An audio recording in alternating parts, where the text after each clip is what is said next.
Good morning, fellas. How are you guys feeling today? What's up, man? Little early, excited to go live. Have a lot to do today, a lot to learn. We're in a big learning arc. I'm in a big learning arc in PokeMMO right now, to be honest. Playing PvP, dude. Wish I was unemployed, bro. Don't we all? I'm gonna be I'm gonna be so honest, man. I think I probably work one of the closest jobs to being unemployed, and I'm not gonna, you know, and you're still, you're like, fuck, man. The dream. What's up, dude? Okay, good morning. Shinuri over in Kick Chat. I see you, dude. Appreciate you popping in. Good morning. Nat, Roar, Ryan, Legion, Konkitsu, Voiceless, Ignacio, CJ. What's up, fellas? Hazy, good morning. Spidget, thank you so much. What's up? Good morning. I don't know why I'm saying thank you for saying hi, but good morning.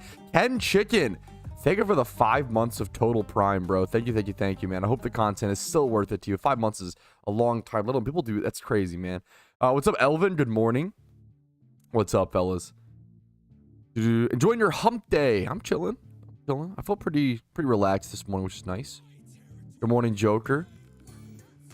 You know I could ban if I sent no, you should be totally fine. What happens with that? It's a good question, Happy. What happens with that a lot of the time is that people who RMT or break the rules, instead of if you've broken the rules and you've gotten banned, why would you ever be like, oh yeah, I did that, my bad? Like, there's no benefit. There's no logical benefit. It's morally correct, but there's no logical benefit. So a lot of people, instead of being like, my bad, I RMT'd, you know, I fucked up, mistake. People make mistakes. Instead, they say like, oh, they try to like make excuses. Oh, I was just sending stuff through the mail. I was just doing this, that, blah, blah, blah. And it fearmongers new players, or it fearmongers people who actually are just sending stuff between accounts. It makes them worry, and that sucks, man, you know? It sucks. Because you'll be fine. I've sent hundreds of millions of Pokeyen between accounts. Many people have. You will not get banned, and you should not get banned. Human error does exist, but that's almost always corrected. You will not get banned in PokeMMO just for sending stuff between alt accounts. That is totally fine. There's a lot. Yeah, you're not even bad. You're not wrong. It's definitely like the grass is greener on the other side sort of thing. I feel that. How are you? I'm feeling pretty good this morning. Feeling pretty good. Pretty busy day, but rather be busy than bored. Out here in Germany, hopefully it eases up, dude. It's been a hot summer. I almost said moist summer. That is not the word I'm looking for. Humid summer. I never realized the Peppa on the screensaver has nipples. Yeah, you don't need to. Just don't pay attention. Just ignore that part, okay? I mean, it'd be weirder if he didn't have them. I don't know, man. I love this piece of art, though. It's so good, dude. True. Yeah, true. I'll have to receive about other players. No, nothing. You're fine. So it's, I mean, the same way you will not get banned in PokeMMO just for stuff being sent between accounts. They have to be able to link you to like gold selling websites, right? Like they have to be able to link you or find some sort of communication where you were RMTing. The devs do not ban based off of probable cause. They ban based off of guarantee, right? The devs don't. They've obviously they could be like they've stated this in the past. Like they only ban for absolutes. They don't ban if they think you might be RMTing. They ban because they are 99, if not 100% sure you're RMTing, and they have evidence and logs and yada yada yada. So don't need to stress about stuff like that. But I understand. I mean, I appreciate, you know, it's a good question. Just to double check. I get it, man. Tamburini, what's up? Good morning. Hi, how are you doing today? What's up? We can get started. We can actually start the stream here in a quick sec. Okay. Everybody ready? Everybody locked in? Gonna behave for the YouTube video. True and real, Tom. Not a, you know, true. Not a fib. Alrighty, fellas. It's another beautiful good morning to play some PokeMMO. How are we doing today, fellas? Welcome to their PokeMMO stream recap, your daily source of tips, tricks, information, and what's happening inside the PokeMMO space. Let's go ahead and jump into our main topics of today over on the forums. This is on the PokeMMO forums. If you want to read through this stuff, you can do it at your own pace as well. It is always publicly available over on the PokeMMO forums. I like to try to present it to you guys in a sort of I go through things and I kind of whittle down what I think is proper information, important information, and try to show it to you guys and talk about it. It's sort of a stream recap, one might call it, a PokeMMO recap. All right, let's jump into it. We have a shiny Haxorus catch event coming up on the 18th of August. If you're not familiar with catch events, I have videos on my channel going over how to enter them, how to submit your Pokemon, and just every guide towards catch events. Monday, the 18th of August at 8 a.m. ET. Now, this is a good sign, hopefully, because hopefully this is an event that I probably can't make it to. 8 a.m. is quite early for a gamer, okay? However, this hopefully means that other players can make this. And I honestly don't see enough catch events that I can't make. The way that I try to think about it is every catch event that I can't make, it means someone else can. And that means like they haven't been able to make the, I see a lot of 2 p.m., a lot of noon ET catch events in my time zone. I'm very fortunate. Catch events happen in my time zone at very lucky times for me a lot of the time. I've seen people like in like Australia. I don't know the exact time zones, but I feel like Australia is one of the ones that gets boned the most, for lack of a better word, because most catch events are happening 2 a.m., 4 a.m. for them. You shouldn't be expected to wake up in the middle of the night for a catch event. That's crazy. So I'm hoping that an 8 a.m. catch event is a better time for other regions that don't normally have a great time. That's what I'm hoping for, okay? So we're going to hope that's the case. If it's like 8 p.m., 10 p.m., that's something, right? It's going to be at Guidance Chamber over in Unova. You can catch Axew, Boldore, and Woobat. Nature bonuses are +5 for admin, -5 for modest. And then the prize is a gift, shiny Haxorus. Gift Pokemon cannot be traded or bred. Someone asked that recently. It was a great question to double check on if you're new. Your choice of nature, 2 moves, 3 selectable IVs. You could go 31 attack, 31 speed, and then either 31 attack or 31 HP. Then 3 times 28 in the other IVs, and then 1,000 reward points. Right now is the best time to win free RP, okay? If you want to win free RP ever, right now is the best time to do so because of the event season is on the horizon. That's when RP sometimes can go up in price, but really you'll have more RP items and more RP to spend, more limited vanities and stuff like that. So keep an eye out for this catch event on the 18th. Next up, we have a lot of time to prep for this one. Sunday, the 24th of August, 2025 at 1 p.m. ET. Can you reject the gift Pokemon? I don't know. I guess would be like, don't play the catch event? That's an interesting question. I don't know if it's ever popped up.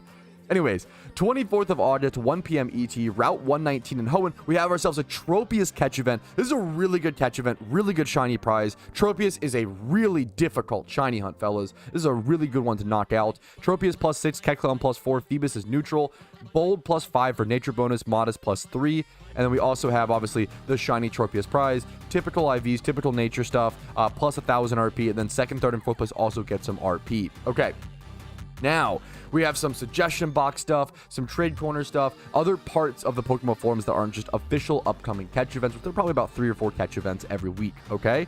Next up, we have someone just selling some of their old Pokemon. I thought this would be cool to show whether you're interested in buying some of these old Pokemon, maybe you have some old Pokemon to sell, or maybe you're just curious in what is collectible in PokeMMO.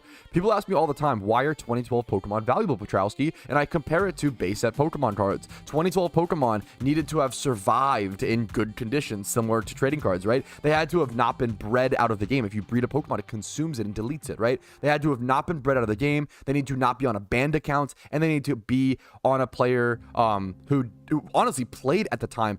PokeMMO was only out for 6 months in 2012. Very few people knew it even existed. I didn't know it existed in 2012. I didn't start playing until 2013, right? I was a little late, and I've been here for a very, very long time.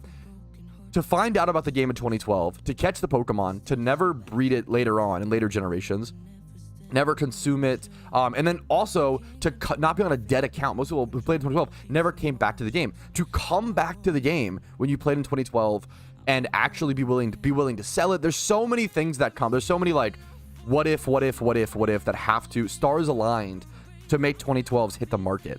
But this guy has 3 2012s, a Steelix, a Geodude, a Gyarados, and then I love these 2013s, man. He's got 2 Charmanders, 2 Charizards, a Blastoise. I love retro collecting like this, old Pokemon collecting. Epoch on YouTube does a ton of collecting like this. I have a collection myself. You got a Snorlax here, a Shuckle, 2 Executors. The Safari ones are really cool and were difficult catches. Chansey's, Kangaskhan, Mr. Mime was a niche one. That was like a tradable. 2 Hitmonlees. A lot of these mons are very cool. So I thought I'd just basically show off this guy's collection. And just if you want to buy some old Pokemon, check it out. If you want to sell some old Pokemon, he's got a 2014 shiny. That's cool. I think stuff like this is really neat. I love old Pokemon collections like this. I wanted to show that off. Next up, okay.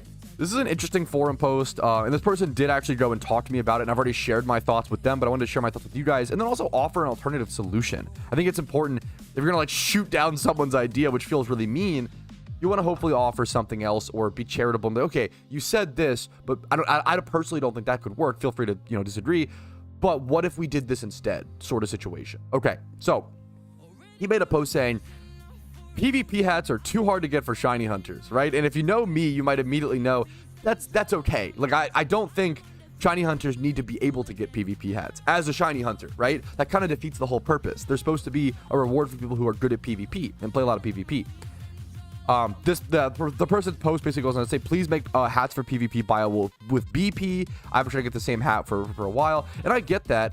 But I think it's okay to, number one, not be able to have things. I think that's okay. And number two, have to earn them via very specific things. Not everything, but like endgame things like PvP hats, right? If someone was like, hey, it's really hard to make Pokeyen, well, wait a minute, that's a big problem, right? Because you need Pokeyen to do other things. If someone was like, hey, it's really hard for me to get this endgame PvP exclusive vanity that very few people get, well, yeah, that's okay. That should be hard, right? It's a question of what should be and what should be really difficult, what should be endgame, what shouldn't be, right? Anyways, there's a bit of conversation here, and so Usopp actually came in, who's a member of my community, and said maybe they can have hats for finding certain number of OT shinies in the season. For example, the Dunsparce hat could be 2 OT shinies, Sylveon hat 4 shinies, etc. So I don't like the idea. I don't want people to don't give away, at least my opinion, I don't want you to give away PvP hat rewards to shiny hunters for shinies. However, if we want to do totally new vanities, I love the idea of this. If you want to do totally new vanities, which would be a lot of work from the devs, to be fair, totally new vanities where you're giving away certain vanities hats. If we have PvP hats, let's do a totally separate thing and do like shiny hunting hats, right? That's really interesting.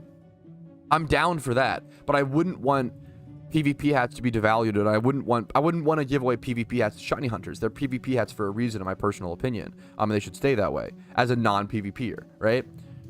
But I think there's an interesting idea here of, okay, what if we had some sort of shiny hunting system? What if we had some sort of system similar to matchmaking sign up, some sort of little shiny hunting rewards, where every shiny you got, you would get a small reward or a small thing, and you could work your way up to a hat. I think that'd be really neat. Or just like a base, yeah, someone said in chat, some sort of cape or hat where if you get like 10 OT shinies, 20, 10, 25, 50, 100, like big checkpoints of OT shinies, it'd be cool to have different capes or different hats for that. I would love to have like veteran capes as well. Obviously, I'm biased on this. I've been playing Pokemon for so long. I love the idea of like 5-year, 10-year veteran capes. Like, that sounds very cool to me. Anyways, that's the last forum post I want to cover today. There is one more thing that I want to cover that I think is one of the coolest data sets